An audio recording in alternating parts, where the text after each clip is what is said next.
Dan kali ini aku bertemu lagi sama kalian tentunya. Dan kesempatan kali ini juga aku akan mengundang bintang tamu yang sangat spesial tentunya. Kali ini dia adalah seorang ibu sekaligus ayah bagi anak-anaknya. Kita langsung saja, Ibu Siti Sunaria. Selamat datang. Silakan. Jadi beliau ini adalah tokoh inspiratif yang bisa membagikan ceritanya supaya kita bisa mengambil hikmah dari cerita beliau. Bagaimana Ibu kabarnya hari ini? Alhamdulillah baik. Bagaimana dengan Anda? Ya baiklah. Kalau tidak baik kita tidak akan ketemu ya kan. Ya.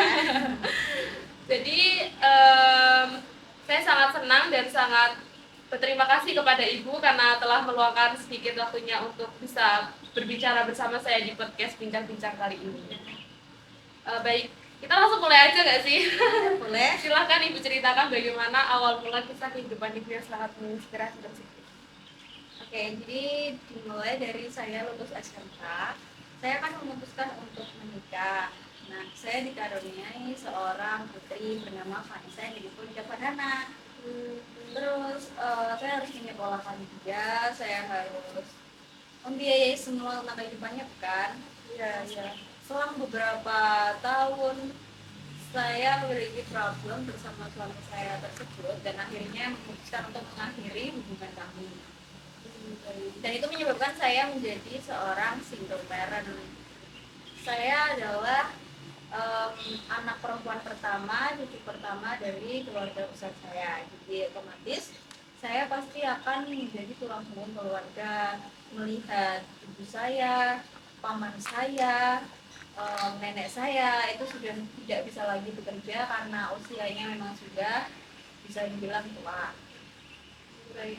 Jadi Ibu Siti ini salah satu korban sandwich generation ya kalau zaman sekarang gitu. Ya, bisa dibilang seperti itu. Baik. Lalu bagaimana kehidupan Ibu ketika Ibu itu berjuang untuk anak, untuk keluarga besar Ibu?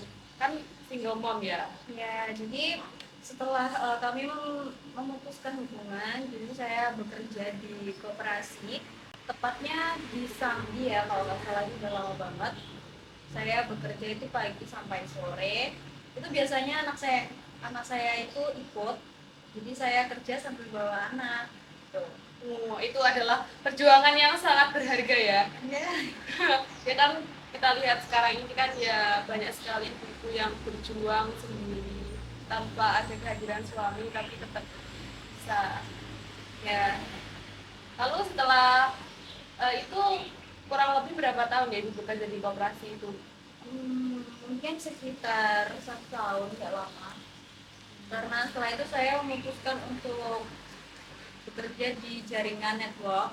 Jadi saya akan ke rumah, dari rumah ke rumah untuk menawarkan produk saya. Terus saya kan tidak mungkin ya harus berhenti karena hidup harus tetap berjalan. Jadi saya tetap bekerja keras dan akhirnya saya bertemu dengan seorang pria. Dia adalah abdi negara, seorang tentara angkatan darat. Berarti Ibu itu ketika bertemu dengan pria kedua ini tuh kira-kira tahun berapa ya? Itu kan sudah lumayan lama dari pertama kali Ibu jalan dengan suami. Itu mungkin pas anak saya masih masuk kelas 1 SD. Oh gitu. Ya, dan saya menjalani hubungan tersebut mungkin ada 6 sampai 7 tahun sampai anak saya itu SMP kelas 9. Oh, jadi lumayan lama ya itu dari Ya. suami yang pertama. Ya, jadi saya dulu itu kerja dari pagi sampai sore itu saya bingung sekali mau mengatur waktu. Jadi saya sewa babysitter untuk Vanessa. Itu kurang lebih berarti Anda tinggal kerja yang ngurus itu babysitter itu sendiri. Ya, kurang lebih seperti itu. Jadi dia lebih banyak menghabiskan waktunya bersama babysitternya daripada saya. Dan itu apakah sampai sekarang masih berhubungan dengan beliau? Oh, sudah, karena pada waktu itu ya seperti yang saya bilang tadi, hubungan berjalan beberapa tahun, akhirnya ada problem lagi, ada masalah lagi yang mengharuskan kami untuk bisa. Apakah Anda juga punya anak dari hasil pernikahan dengan suami kedua Anda ini? Ya, ada adiknya Vanessa, dia namanya Mutiara Azarbalia. Oh, gitu. Jadi sekarang umur berapa ya anak ibu yang terakhir yang kecil itu? Kalau sekarang dia PAUD, 4 tahunan. Baik, berarti lumayan jauh ya beda umur sama kakaknya yang Iya, biar bisa ngomong. oh iya itu cukup baik sih. Iya. Terus ketika saya dengar-dengar ibu ini juga membiayai kedua adik ibu ya, maksudnya kan saudara kandung ibu. Ya, saya tiga bersaudara, saya yang pertama dan saya punya dua adik saya. Dan saya harus menyekolahkan keduanya. Yang satu itu harus ke SMP, satu harus ke SMA. Terus sekarang semuanya udah kerja, sudah menikah dengan kehidupannya masing-masing. Terus ada cerita yang menarik. Di adik saya yang nomor 2 ya, berarti yang terakhir ya. Iya. Yang terakhir itu dia kan maunya jadi poluan, tapi gagal karena pada waktu itu dia tes ke Jakarta, itu ada salah satu tes yang menggugurkan dia, jadi dia itu gagal di tes tersebut. Terus pada akhirnya saya kan memutar otak, jadi bagaimana cara dia untuk melanjutkan hidupnya gitu kan, biar dia nggak jadi ibu rumah tangga yang tidak berguna, maksudnya yang akhirnya lebih berpendidikan gitu ya pastinya. ya maksudnya seperti itu. Terus dia minta tolong ke temannya untuk mendaftarkannya di Universitas Google. Terus akhirnya dia memberikan berkas-berkas semuanya yang dibutuhkan ke temannya itu. Iya. Nah terus jadi kan itu kan di Jakarta ya tesnya. Nah itu saya setelah nganter dia di Jakarta, itu saya langsung pulang lagi ke Blitar, langsung menuju Jember untuk mengantar adik saya tes. Kalau sekarang itu bisa dibilang kan UTBK seperti itu ya. Ya kalau dulu itu SBM. Oh, SBM gitu. Jadi Anda itu setelah mengantar adik Anda ke Jakarta langsung ke Jember gitu. Ya dan itu posisi saya pekerjaannya tuh kayak belum tetap gitu loh, jadi kayak saya bingung banget harus mengaturnya gimana dan membaginya. Kuliah itu kan mahal gitu ya. Ya pandangan orang kan kuliah itu sangat mahal gitu, dan saya berpikiran kalau nggak dicoba ya kita nggak akan tahu gitu. Iya benar-benar sekali. Dan waktu itu apakah adik Anda tidak mengambil beasiswa atau yang ya, seperti itu?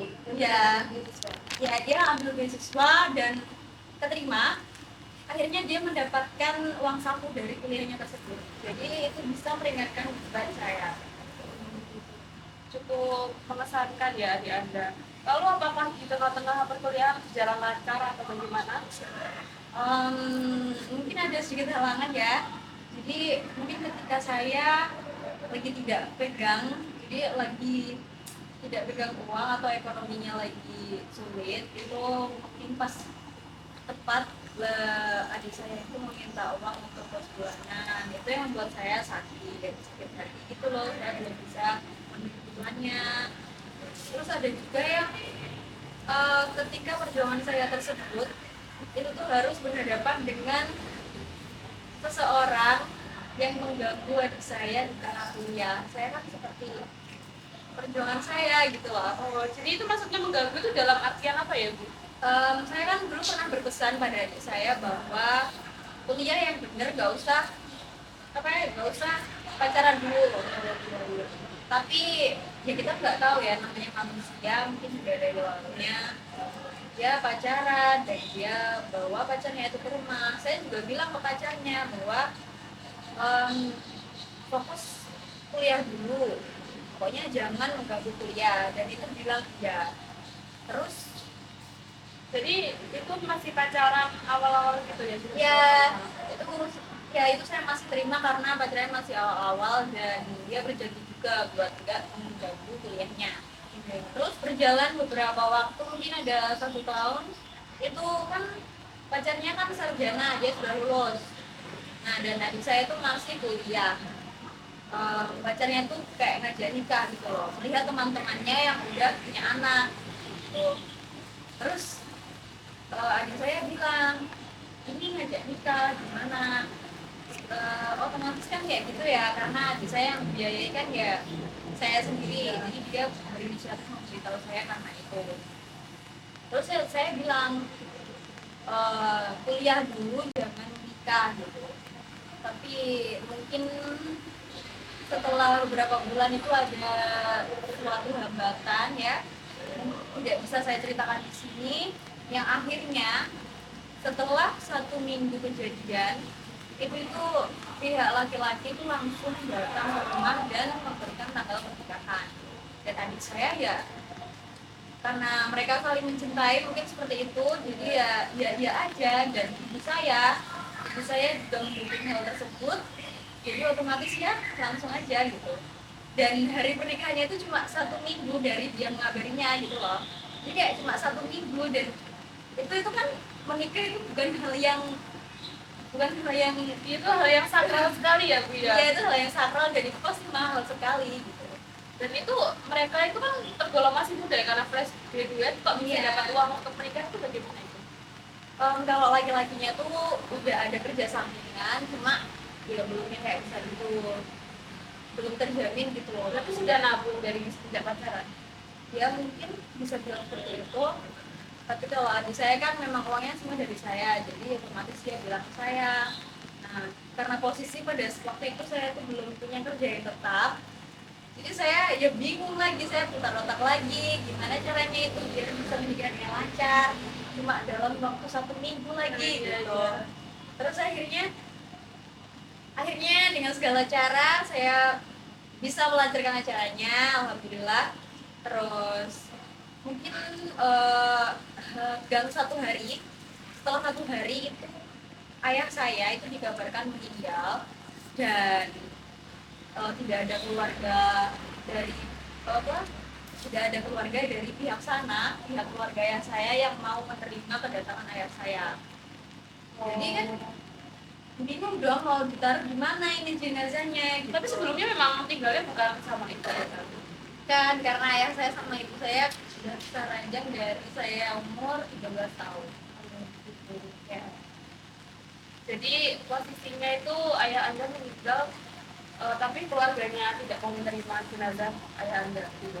Iya, karena kayak nggak mau kerepotan gitu loh, tau nggak? Ya. Jadi gimana itu Pak kelanjutannya? Lanjutannya ya saya bernegosiasi dengan mereka. Saya mengatakan bahwa oke deh, saya aja yang ngurusin makanan dan semuanya. Maksudnya kita cuma di rumah aja buat naruh jenazahnya, gitu, buat dimandikan, disolatkan, yang terakhir. Terus akhirnya boleh. Terus ya kita um, ibadahkan dengan kepercayaannya, dan akhirnya lancar juga. Dan posisinya juga waktu itu kan ekonomi juga lagi baik-baik saja gitu kan. Terus saya juga dapat kabar lagi bahwa ada sesuatu hal yang benar-benar membuat sakit hati gitu. Ada salah satu keluarga yang melimpahkan atau memberikan semua tagihannya itu kepada tagihan ayah saya tersebut. Jadi gimana itu maksudnya? Maksudnya kayak saya pinjam gitu ya dari toko, terus sana itu barang-barangnya itu. Jadi sana juga sedang mengadakan acara ya? Iya, dia pada saat itu membangun rumah dan itu tuh dilampahkan ke saya. Oh begitu. Ya sebenarnya kalau mau ribut ya bisa, cuma ya udahlah gitu. Jadi saya lunasin semuanya. Dan selesai yang pada waktu itu saya sampai ada jual cincin itu. Berarti padahal saudara Anda itu saudara dari ayah berarti? Iya, saudara dari ayah. Saudara dari ayah yang awalnya tidak mau menerima jenazah, lalu setelah Anda bilang akan dibiayai menerima, tapi setelah itu malah dia memberikan tagihannya itu kepada Anda gitu ya? Ya, soalnya saya kan tidak bisa memantau 24 jam ya di sana, karena saya harus dari Serengat ke Karanganyar, Serengat Karanganyar, dan Karanganyar itu ya tempatnya di Berarti ya memang sangat biadab ya itu kalau bisa kita sebut sekarang gitu ya. Lalu setelah itu setelah kematian ayah Anda kan Anda masih merasa terpuruk dan merasa kehilangan pastinya kan? Ya, terus akhirnya itu saya kan single parent. Nah, terus mendengar semua itu saya harus berusaha lebih keras lagi, saya harus mencari pekerjaan yang tetap untuk menghidupi semua keluarga saya, sedangkan saya ini adalah tulang punggung keluarga. Jadi saya mencari-cari dan akhirnya saya bertemu dengan seorang pengacara, yaitu teman saya.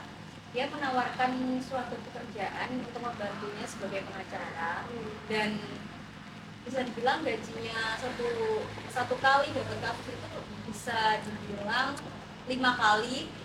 Ini 5 kali dalam 5 bulan itu saya gaji di koperasi waktu itu. Jadi itu akan lebih better daripada sebelumnya gitu. Iya. Dan itu bisa membuat saya bangkit dari semua masalahnya, dan akhirnya saya bisa bangun rumah, bisa beli motor dan sebagainya. Eh, Ketika Anda bekerja bersama teman Anda yang pengacara itu, apakah sudah lama dari kejadian yang sebelum-sebelumnya? Udah lama. Berarti memang ini adalah, kalau bisa bilang itu tabur tuai gitu ya, kita menuai kerja keras kita selama ini, kerja keras Anda maksud saya. Mungkin seperti itu. Ya. Lalu bagaimana dengan kabar suami Anda yang kedua dan anak Anda itu, apakah masih bersama Anda atau bagaimana? Ya seperti yang saya bilang tadi, kita memiliki problem lagi dan akhirnya kita mengharuskan untuk berpisah ya. Dan seperti yang saya bilang tadi, hidup harus tetap berjalan, bukan? Ya. Nah, jadi saya bertemu dengan suami saya yang sekarang, Ya. dan dia itu berasal dari Pulau Agung, tepatnya di Sumber Gempol. Nah itu, dan menikah tahun 2023 sampai sekarang. Berarti saat ini Anda sedang tinggalnya bersama suami Anda yang ketiga. Ya, Tapi Anda tetap membiayai keluarga Anda atau bagaimana? tetap, tapi sebagian besar pasti juga akan oleh suami saya. Eh, Apakah keluarga suami Anda juga membiayai? Kalau itu enggak ya. Enggak juga. Saya turut apa ya? Saya tuh merasa sangat-sangat terinspirasi begitu kan, single parent tapi tetap bisa menjadi sandwich generation yang bisa membiayai keluarganya. Dan Anda itu sangat pintar gitu ya, bisa mencari-cari, maksud saya itu eh, tidak kenal lelah gitu, tetap pantang menyerah dan tetap semangat dalam berpikir dan hidup tetap berjalan ya. Dan bagaimana kelanjutan, maksud saya sekarang kan Anda sudah lebih baik dari sebelumnya ya, apakah Anda ingin memberikan sepatah atau dua patah kata-kata untuk anak muda kan ya, kita kan podcast untuk anak muda gitu, jadi saya bilang seperti itu. Bagaimana? Ya, jadi anak muda zaman sekarang kan kayak mudah patah hati gitu ya. Ya benar. Merasa tersakiti. Iya Gen Z gitu ya. Gen Z. Nah kita itu harus tetap semangat, kita harus tetap optimis, kita harus punya tujuan, punya cita-cita agar kita punya alasan dibalik dalam usaha kita. Jadi kita harus spirit gitu ya. Jadi kita jangan pesimis. Ya, betul banget yang dibilang Ibu Siti. Jadi saya sangat bangga dan juga sangat benar-benar terinspirasi begitu dari cerita dan kisah hidup beliau ini di podcast Bincang kali ini. Semoga teman-teman sekalian terinspirasi dan bisa mengambil hikmah atau pelajaran hidup dari cerita Ibu Siti ini. Saya sangat berterima kasih kepada Anda karena telah memberikan waktu dan juga tenaganya untuk datang di podcast kita kali ini. Saya harap Anda tidak kapok ya datang ke sini lagi. Oke, jadi teman-teman jangan lupa untuk selalu tonton podcast Bincang-Bincang bersama kami. Kita harap semua ini bisa diambil hikmah atau pelajaran hidupnya. Gitu. Oke, terima kasih. Selamat siang.